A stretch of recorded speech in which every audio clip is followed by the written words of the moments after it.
संजीदगी वाला मामला है, इसलिए मैं ताड़ी वाड़ी कोई ना बजाए, कोई नारा वारा मत लगाए। मैं अपने स्पोर्टिंग हीरोज के लिए आया हूं और मैं ये जानता हूं कि स्पोर्ट एक साधना है। 140 करोड़ में जब कोई महिला अकेली मेडल जीतती है तो वो एक तपस्वी है और वो रोल मॉडल है जिसकी प्रेरणा से करोड़ों लोग खेल जगत में वो प्रयास करते हैं जिससे देश गौरवान्वित होता है। ये रियल हीरो नहीं है गुरु, ये रियल हीरोज हैं जो मिट्टी से मिट्टी होते हैं। इसलिए इसको छोटे दायरे में बिल्कुल मत रखना। ये छोटे दायरे की बात नहीं है, ये पार्टियों से उठ के ऊपर ये देश की सभी औरतों के सम्मान की लड़ाई है और ये सीमित नहीं किया जा सकता। इसे उसी नजर से देखना होगा। अब देश के लिए सवाल यह है कि क्योंकि दोषी एक बड़ा आदमी है, तो क्या यह सिस्टम उसे सुरक्षा कवच पहना रहा है या मंशा सजा देने की है?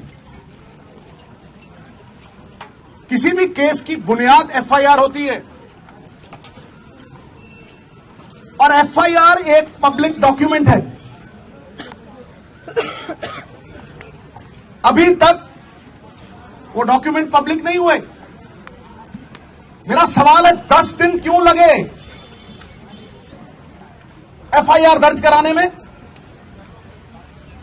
अहम बात यह है कि women of esteem, recognition, champions, अगर उनका यह हाल है, अगर उनको 10-10 दिन सड़कों पे भटकना पड़ रहा है, तो एक आम नागरिक का क्या हाल होगा?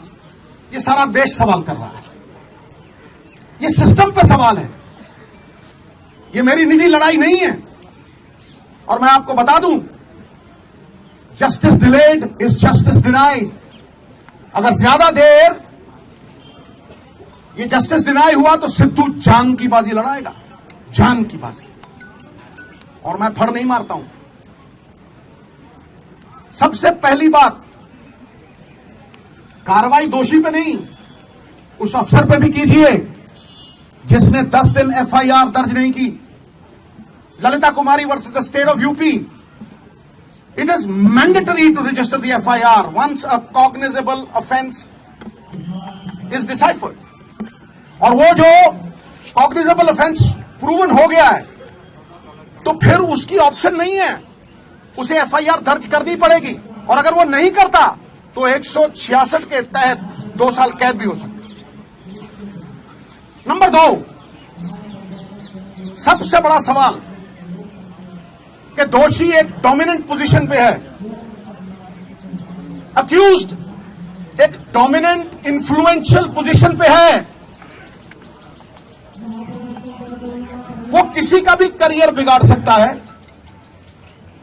और किसी को भी धमका सकता है। तो फिर आप कैसे एक्सपेक्ट करते हैं कि वो इतनी डोमिनेटिंग पोजीशन पे है, एक फेयर इन्वेस्टिगेशन होगी? Where is the moral authority now? He must resign for a fair probe, for a fair investigation. FIR दर्ज इसलिए नहीं की गई, कमेटी बनाने का मतलब पूरा देश समझता है। You are sweeping things under the carpet. FIR का मतलब, इसका कमेटी का मतलब क्या है कि ठंडे बस्ते में डाल दो, भटकने दो और देरी करो, डिले करो, डिली डाली। कितनी कमेटियों ने सजा दी है भाई? फिर फिर अहम सवाल जिस पे मैं आ रहा हूं, सबसे महत्वपूर्ण सवाल, अब जो एफआईआर हुई है और कोर्ट की प्रोसीडिंग से मैं पूरी तरह से कन्विंस्ड हूं, वो पॉस्को एक्ट के तहत हुई है।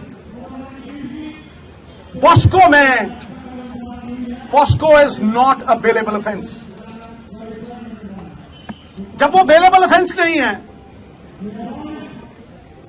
किस धारा के तहत किया है? आप माइल्ड एफआईआर तो नहीं कर रहे उसे क्लीन चिट देने के लिए, बैकडोर एग्जिट देने के लिए? बताइए किस धारा के तहत आपने वो किया है? और क्योंकि वो माइनर की कंप्लेंट है, उसमें कंसेंट मैटर नहीं करती। मिनिमम सजा 3 से 5 साल है। अरेस्ट क्यों नहीं हुई? I am asking the question. ये अरेस्ट क्यों नहीं हुई? और सबसे बड़ी बात, इस बात को मैं आपको विनती कर रहा हूं, इस बात को मैं चिल्ला चिल्ला के कह रहा हूं कि अगर आप सच तक पहुंचना चाहते हैं, अगर आप तथ्यों तक पहुंचना चाहते हैं, you want to uncover the truth, तो जैसे बाकियों की होती है, custodial interrogation is a must. पकड़ो जैसे होता है, अरेस्ट करो और कस्टोडियल इंटेरोगेशन, वरना it is a meaningless exercise. फिर उसका कोई फायदा नहीं है।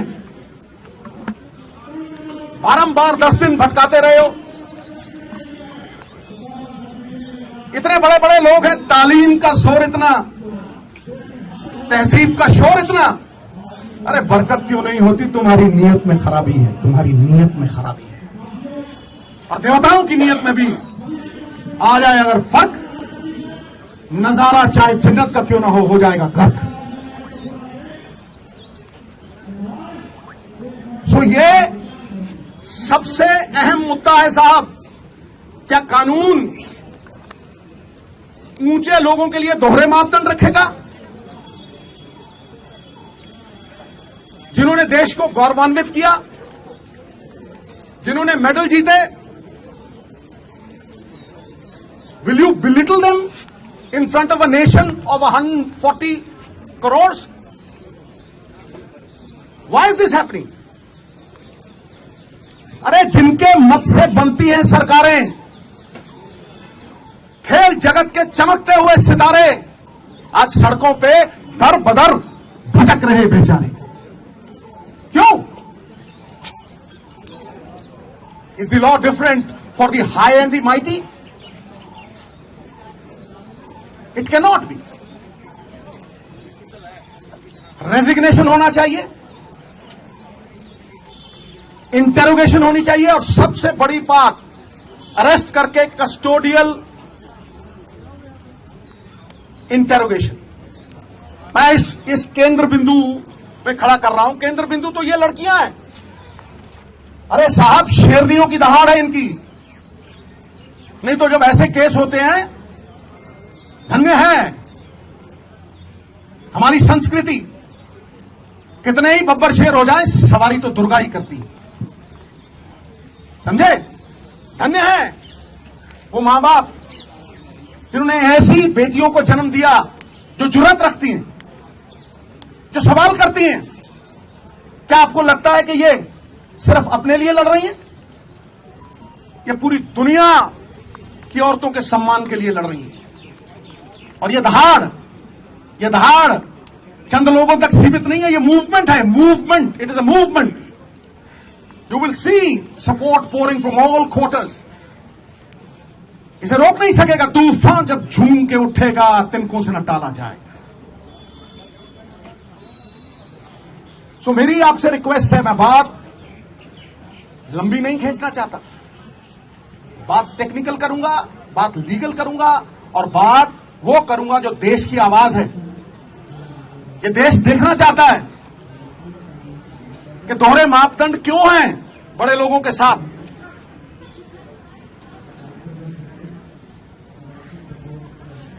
सही और गलत की लड़ाई में न्यूट्रल में नहीं रह सकते आप, आपको पक्ष लेना पड़ेगा। आपको पक्ष लेना पड़ेगा। सत्य तक पहुंचने के लिए, आम आदमी में विश्वास जगाने के लिए लखीमपुर खीरी की तरह मत कर देना। मैं कहता हूं किसी पार्टी का हो, कोई भी हो, ये पक्षपात क्यों कि तुम करो तो न्यारी लीला, कोई और करे तो कैरेक्टर ढीला। ताड़ी नहीं भाई, आज ताड़ी नहीं। ये लोगों का दुख, दर्द, तकलीफ है। एक स्पोर्ट्समैन होने के नाते मैं जानता हूं पसीना बहाए बिना ये अचीवमेंट नहीं हो सकती। इनके सेल्फ एस्टीम को ठेस पहुंचाना इज हर्टिंग नेशनल प्राइड। तो मैं आखिर में आपको लिखित प्रेस नोट भी दूंगा, और मैं लिखित देने से पहले चंद लाइनें कहना चाहता हूं कि हो चुकी है पीर पर्वत सी पिघलनी चाहिए, इस हिमालय से कोई गंगा निकलनी चाहिए। सिर्फ हंगामा खड़ा करना मेरा और इनका मकसद नहीं, सारी कोशिश है कि यह सूरत बदलनी चाहिए।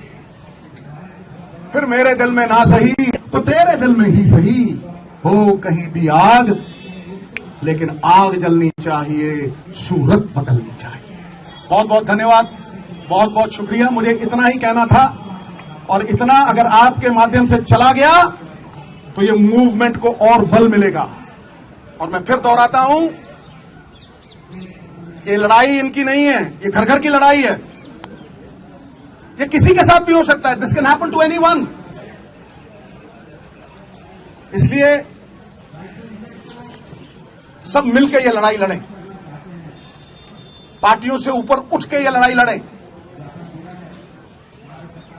ये पांचों उंगलियां कोई टेढ़ी है, कोई लंबी है, कोई छोटी है, लेकिन जब इकट्ठा हो जाती हैं तो अपनी ताकत से 1000 गुना बोझ उठा लेती है।